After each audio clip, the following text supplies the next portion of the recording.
एक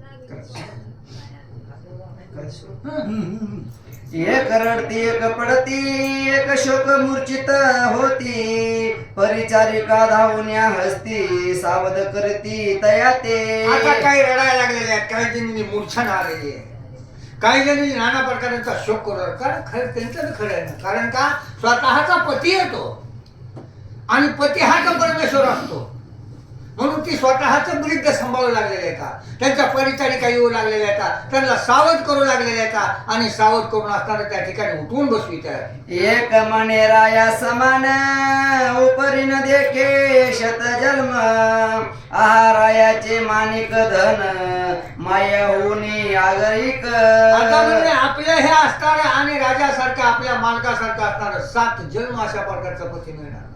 शोक करू लागला ना, नाना प्रकारांचं दुःख करू लागलेलं आहे की जेणेकरून आईपेक्षा जास्त प्रेम करणारा आपल्याला पती प्राप्त झाला, पण या ठिकाणी आपलं नशीब फुटकं म्हणून आपल्याला प्राप्त झालं नाही. बघा, एक मनती आहाराव कैसा मिटला मुचा भाव, हा विदेताचा मुच हे दैव कैसे रोखिले निज हे म्हणजे भाव. असणाऱ्या या ठिकाणी तुम्हाला आमचं असणाऱ्या या ठिकाणी कसं काय कळलं नाही, दुःख कसं कळत नाहीये, आमचा भाव कसा कळाला नाही की जेणेकरून आमच्यापासून असणारे तुम्ही दूर चाललेले. काय आमच्या नशिबाच्या ठिकाणी कुणी त्या ब्रह्मदेवानं लिहिलेलं होतं की आम्हाला दुःख भोगण्याची वेळ आलेली आहे.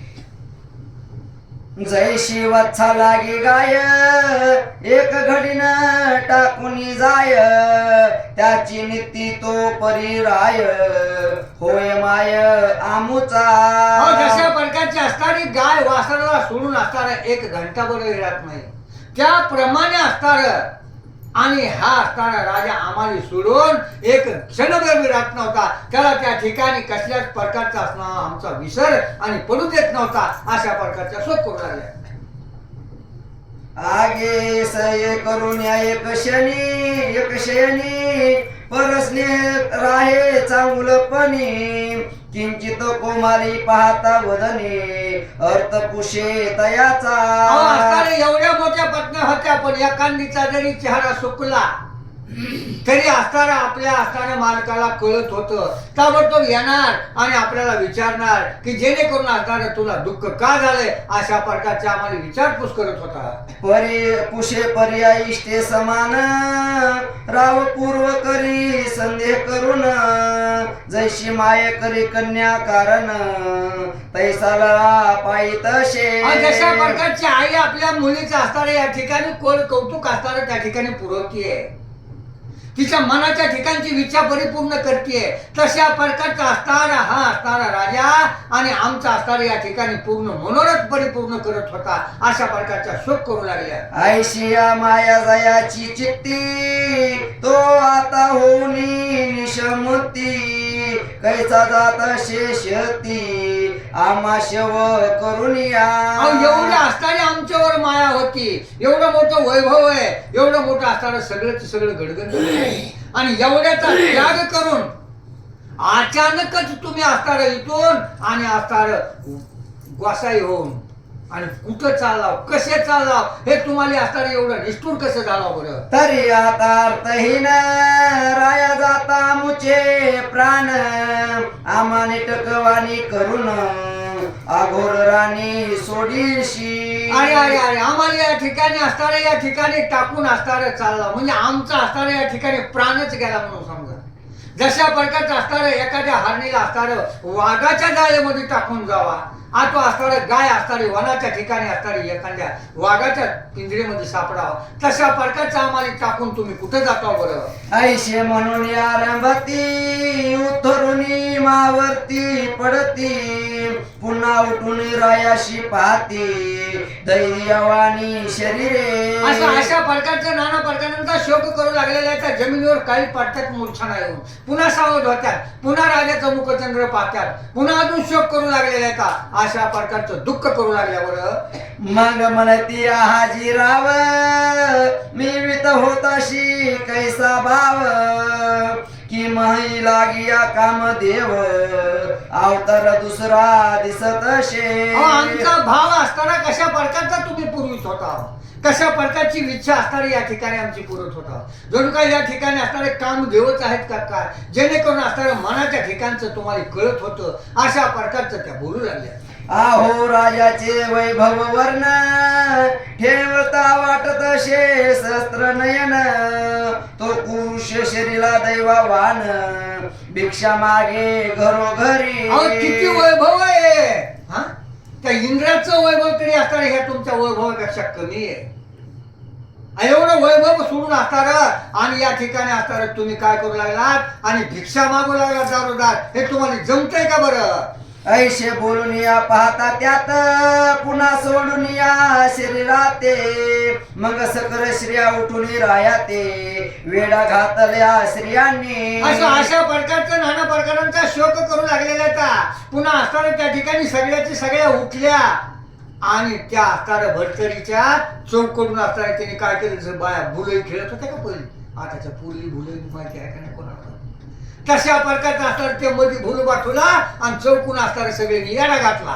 म्हणती राया मा सोडून दूरदेशी नको करू गमन, ते तुळची पाहुणी चंद्रवदन तृष्ट होतो आमाकी. असं म्हणजे असणार हे राजा आमची एकच विनंती आहे, तुम्ही असणार दूरदेशाच्या ठिकाणी जाऊ नका. हा, कारण का तुम्ही याच ठिकाणी राहा. जशा प्रकारचा चकोर पक्षी आहे तो असणारा लांबूनच चंद्राला पाहिल्याच्या नंतर त्याचं असणार या ठिकाणी मन भरतंय. अथवा काश्मीरीच्या पिल्लेनं असणारा नुसत्या आईकडे बघितलं तर त्याचं पोट भरतंय. त्या प्रकारे आम्ही असणार तुम्हाला दररोज पाहू, आमचं अंतःकरण शांत होईल. बरं तरी आता निष्पर्श निराश दाही दिशा पडल्या राया उदास, तरी मुक्त करून आमच्या प्राणास पाऊल वांग पुढे ठेवावे. अहो या ठिकाणी हे असणारे राजा हे सरकार या ठिकाणी आम्हाला 10 दिशा असणारे या ठिकाणी ओस पडलेले आहेत. सगळं असणारे या ठिकाणी शून्यमय दिसू लागलेले आहे. ह्याच्यामध्ये काही अर्थ आहे का? काही अर्थच दिसत नाही. मग काय करा, आम्हाला असणारा मूठ माती द्या आणि नंतर तुम्ही पुढे जा. ऐशे बोलता राया म्हणे संचरला क्रोध दुमुनी, मग कुबडी उगाळूनी निघता झाला माघार. आता असताना त्या ठिकाणी त्या भरतरीला वाटलं हे आपल्याला या त्या प्रेम फाशाच्या ठिकाणी टाकतात का. सगळे निवाडा घातलाय ना, राग आला त्या भरतरीला आणि त्या ठिकाणी कुबडी उगारली, बाजूला हो म्हणून सांगितलं. परी तो गोरक्ष गुप्त हेर पाठवत होता चमत्कार, राव निघता त्याची श्रियास्तत्वर मान कौतुक हवी गोरक्ष. आणि इकडे गोरक्षनाथाने एक गपचीप माणूस पाठवलेला होता, काय चाललंय ती बघून ये म्हणून. त्या असणारे हेरानं पाहितलं आणि गोरक्षनाथाला असताना सांगितलं की जेणेकरून त्या ठिकाणी आणि खरंच वैराग्य असणारे भरतरीला झालेले तो असणारा स्त्रियांना असणारा त्या ठिकाणी हाकालून लावतोय. बरं असो भरतरीची सहज स्थिती निघता मागे त्या युक्ती, अरंभून या पाठी येते नको जाऊ म्हणून या. आणि तिथून भरतरीनाथ असताना आणि न भिक्षा घेताच निघून गेलेला ह्या पाठीमागं धावू लागलेल्या, जाऊ नका जाऊ नका जाऊ नका म्हणून मागून असणारे त्या ठिकाणी बोलू लागल्या. आज 12 वर्षापर्यंत बसत होताय मशानात, आता जोगाचरण करून वनात तैशाची तिथी राहे का. बाबा या ठिकाणी पहिलं जसं 12 वर्ष हे असताना मसनवट्याच्या ठिकाणी राहिला ना, तसं तुम्ही काय करा, जोग आचरण करा, पण असणारे इतकंच जवळ कुठंतरी थांबा, म्हणजे आम्हाला तुमचं दर्शन मिळेल, आम्हाला पाहता येईल. बरं परी तो राव सकर सोडून गावाबाहेर आला परतून, एरीकडे विक्रम उज्जनी श्रिया गेल्या स्वस्थान. इकडे म्हणजे या राजाने ऐकलंच नाही काही, महाग काय वारडायचे तेवढं आरडा, काय बोलायचे ती बोला, काय घेणं नाही. लगेच असताना आणि निघता झालेला आणि असणारे ती असणारी नगरी सोडलेली पुढे आला. या परी गोरक्ष भरतरीनाथ पुसून गेला विक्रमात, मग पदी पदी दुरावा होत अर्धा कोस पै गेला. असं असताना आणि भरतरीने काय केलं, विक्रमार्थ असताना त्या ठिकाणी निरोप घेतलेला आणि विक्रमाचा निरोप घेतला, आशीर्वाद घेतला आणि पुढे पुढे जाऊ लागले. जात असताना म्हणजे अर्धा कोस अशा प्रकारचा अंतर त्या ठिकाणी कापला. येरीकडे विक्रमानुरपती परतोनी आला सुस्थान प्रती परी 1800 पाहुनी अंतपुरास प्राप्ती संचार करीती पै झाला. अशा प्रकारचे विक्रम असताना इकडे असताना आपल्या अंतपुराच्या ठिकाणी आलेला आहे. आता सगळ्यात असताना त्या ठिकाणी नागरीमध्ये काय ठिकाण आनंद होता का? सगळ्या रडायला लागलेले ते जिकडे तिकडे असताना त्या ठिकाणी दुःख दिसू लागलं. मग माय बहीण कन्या समान सकल संतोषी बोध करून येरीकडे उभय जण मार्ग प्राप्ती गमताती. इकडे असताना पुन्हा असताना आपल्या आई बहिणी सारखं असताना सगळ्याला असताना त्या ठिकाणी विक्रमानं बोध केलेला आहे. दुःख करू नका म्हणून सांगितलं. इकडे हे दोघ जण असणारे पावलानं पाऊल असणारे लांब चालले. परी कुशरीला शिया भरतरीनाथ आशक्त पद ठेवी कोठे पत मग व्यानान्न भस्म चिमुटीत स्थापित झाला गोरक्ष. आता इकडं तो 12 वर्ष तिथे बसलेला होता. काही खाल्लेलं नव्हतं, पाणी नाही, अन्न नाही, शरीर क्लेश झालेलं होतं. त्या ठिकाणी बळ अशा प्रकारचा पाऊल उचलून टाकत होता. गोरक्षनाथाच्या लक्षामध्ये आलेले आहे. लक्षाच्या ठिकाणी आल्याच्या नंतर असताना आणि यान मंत्राचा प्रयोग असताना भस्मावर केला, त्याच्या कपाळाला लावलं. मग ते भस्माची मोठी भारी झोडून गेला शक्त काजरी. मग शन पातळी लागता डोई गिरणार पर्वती पोहोचला. आता यान मंत्राचा प्रयोग केला, कपाळाला भस्म लावल्या बरोबर त्या ठिकाणी डोळ्याचं पातळ उचत. कुठं? गिरनार पर्वताच्या ठिकाणी, ज्या ठिकाणी दत्ताचं वास्तव्य त्या ठिकाणी डोळ्याचं पातळ उचत गेले दोघं. जो दाता देखे स्त्रीनंदन पायी लोटला उभय जण. मग माये उभयता वकवून वदन जुटे कुरवारी. आणि अचानक तिथे गेल्या बरोबर असताना दत्त गुरुला पाहितल्या बरोबर असताना दोघा जणांनी लोटांगण घातलेले. कोणाच्या?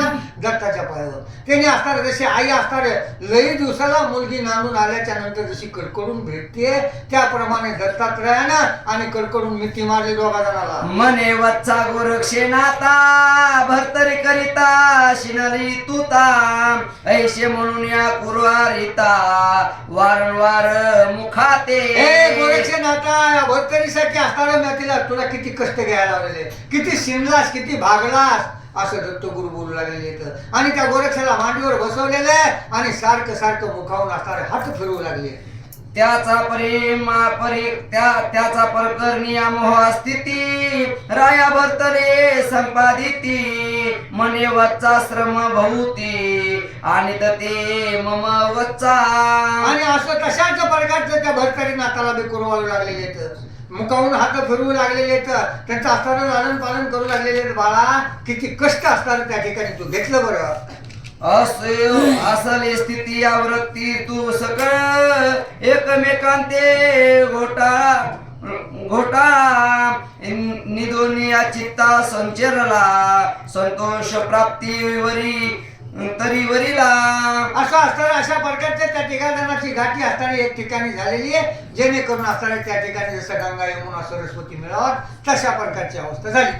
असो आता तुष लक्षण पुढील आदे सांगितला धुंडी नंदन पुनर्षे कृपे करून सांगितली मिरविला. स्वस्ती श्री भक्ती सागर समस्त गोरक्ष कव्या किमान सदापद ती भविक चतुर नववंशिताध्याय गोडा.